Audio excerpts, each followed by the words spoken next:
Bonjour, je m'appelle Émilie, je suis ingénieure en électronique depuis 10 ans. J'ai rejoint Oxus il y a 2 ans et demi au sein de l'équipe électronique qui compte aujourd'hui 3 personnes, 2 ingénieurs et un technicien. Je travaille au sein du service recherche et développement. Mon poste consiste à concevoir et améliorer des produits au sein de la société. Donc, la conception d'un produit passe par la réalisation de schémas électroniques, le routage de la carte électronique, c'est-à-dire dessiner les pistes sur un circuit imprimé, puis la conception d'un dossier de fabrication que l'on peut envoyer à un sous-traitant afin qu'il nous fabrique des prototypes.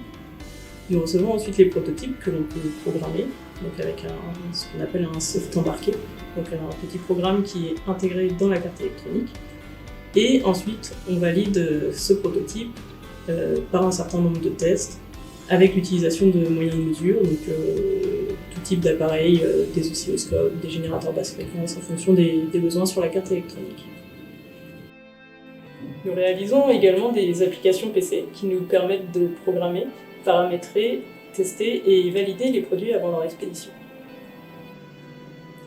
Chez Oxus, nous avons la possibilité d'être responsable projet, donc nous pouvons nous retrouver à piloter la réalisation d'un nouveau produit de A à Z en interaction avec les autres équipes.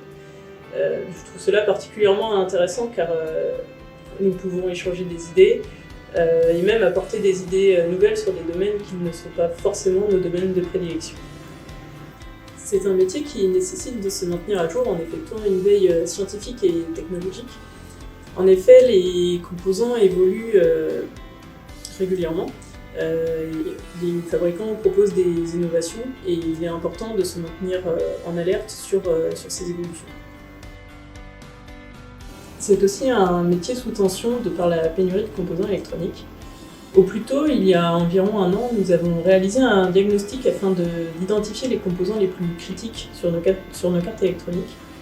Et nous avons ensuite effectué un travail entre équipes avec les approvisionneurs, la gestion de production, la R&D chez nous en électronique, ainsi que nos fournisseurs, afin de réaliser des achats anticipés pour 2022, 2023, mais également 2024 pour les composants les plus critiques.